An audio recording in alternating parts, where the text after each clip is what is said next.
you be the one to witness the birth of the incredible Nintendo Entertainment System? The first to play with Rob, the extraordinary video robot. Batteries not included. He follows the commands you put on the screen, so you get to the dynamite before it explodes. Will you be the one to raise the incredibly accurate zapper and play games like Duck Hunt? Will you be the one to experience the Nintendo Entertainment System? Comes with Rob, zapper, control deck, 2 controllers, gyromite, and Duck Hunt. Over 130 years ago, Nintendo was a small, rickety-looking shop in the heart of Kyoto.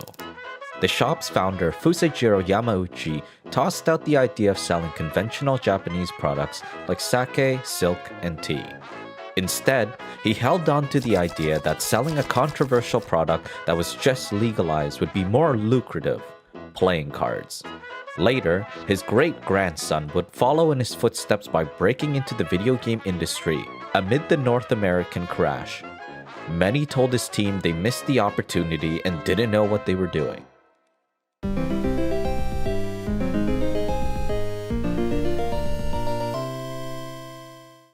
In the 16th century, traders brought Western-style playing cards to Japan.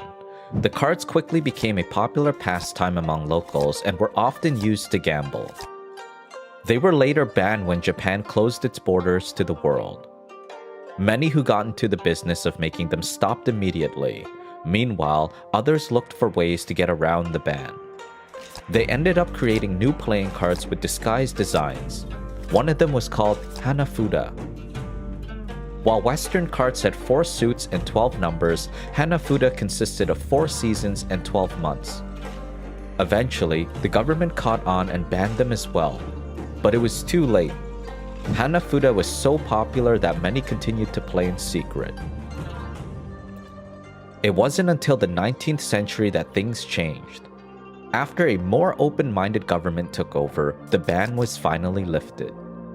Afterwards, Hanafuda was no longer seen as exciting as when it was illegal. Still, a 26-year-old artist named Fusajiro Yamauchi saw an opportunity. He believed that they could become popular again since they were used for different games. He was so convinced that he gambled on the idea by selling his own hand-painted cards in Kyoto. He called this new venture Nintendo Koppai, which means leave luck to heaven. Many considered it risky since most businesses sold conventional products like sake, silk, and tea.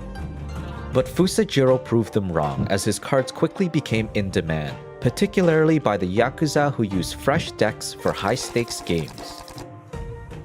Eventually, Fusajiro had to train apprentices to keep up with the demand.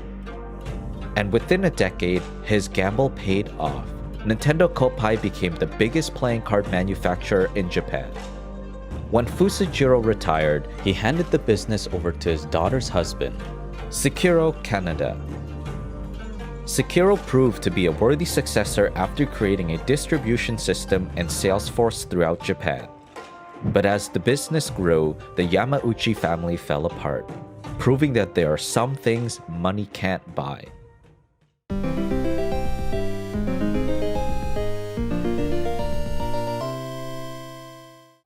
In the 1920s, Tei and Sekiro's eldest daughter Kimi married a man named Shikanojo Inaba. Shikanojo came from a respected family of craftsmen and was next in line to take over Nintendo Koppai. But when his first child Hiroshi turned 5, he abandoned the company and his family.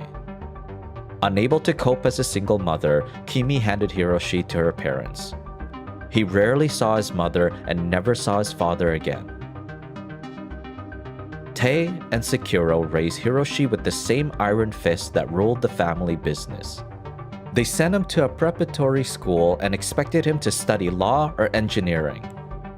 But when World War II began, all plans were put on hold. Since Hiroshi was too young to fight, he worked in a military factory until the war ended.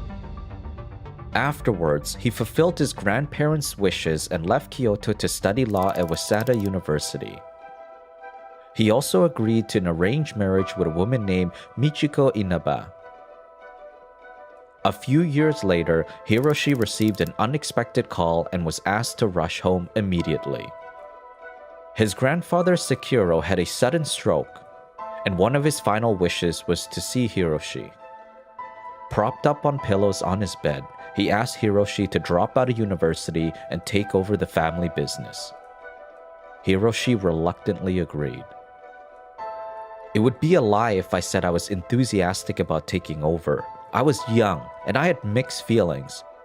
But in front of me, I had a family business with no head and all of its employees waiting to know what was going to happen.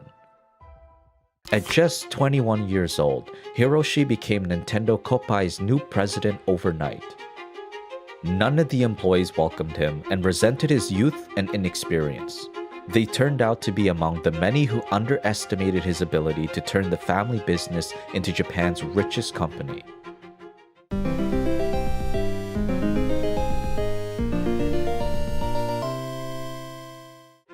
A few years into Hiroshi's reign, he set out to transform Nintendo Koppai. One of his early moves was manufacturing plastic-coated cards to compete with the modern US imports. Until then, all cards made in Japan were uncoated, making Nintendo Koppai the first to change the standard. Hiroshi's next big move was securing a licensing agreement with Walt Disney. The agreement allowed them to feature Disney characters on their cards and market to young people and families. It also led to creating a new distribution system that would get their cards into larger department and toy stores.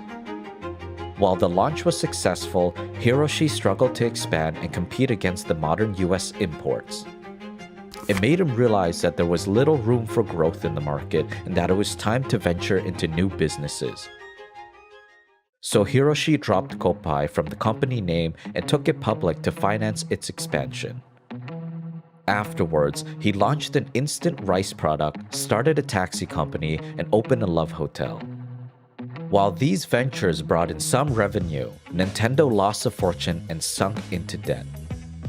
Hiroshi ceased operations and started to think of a new business venture, one that could leverage its access to department and toy stores.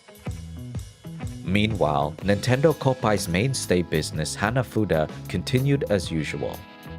By then, operations had moved from a single shop to factories and offices around Kyoto.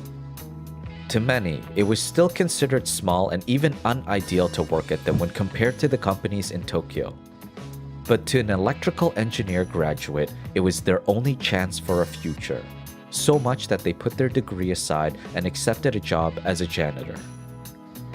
Had they not, Nintendo would have never gone on to launch some of the world's greatest video game consoles.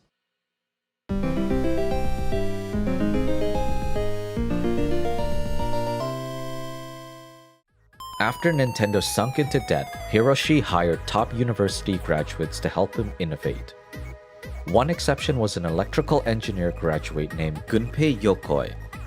While he was a known tinkerer and once profiled by a magazine, he struggled to complete his degree. And after finally graduating, he was rejected by every company that he applied to. Working for Nintendo as a janitor and later maintenance worker was his last resort. In Gunpei's first months at Nintendo, there was so little to do that he started tinkering with its equipment. One day, he cut crisscrossing pieces of wood and put them together. Afterwards, he stuck a gripping tool on the end to grab objects from a distance. As he was playing with his invention, Hiroshi walked by and called him into his office. Gunpei was sure that he was going to be scolded. But to his surprise, Hiroshi asked him to turn his invention to Nintendo's first game. Gunpei simply added a group of colored balls that could be grabbed and called it the Ultra Hand. The game was a commercial success. Nintendo sold over 1 million units. Over the next decade, Gunpei developed more games, including the Love Tester and Beam Gun series. The beam guns were so successful that it led to launching the world's first laser clay range. While it became a popular pastime, the world's first oil shortage stomped on its chances for success. Orders from abroad were cancelled and bills went unpaid, leaving Nintendo on the brink of collapsing. This is the end of part 1 of Nintendo's story.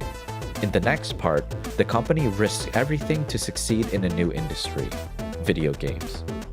By the time they launch in the US, the market crashes. Companies like Atari go bankrupt and dump truckloads of discarded games in landfills.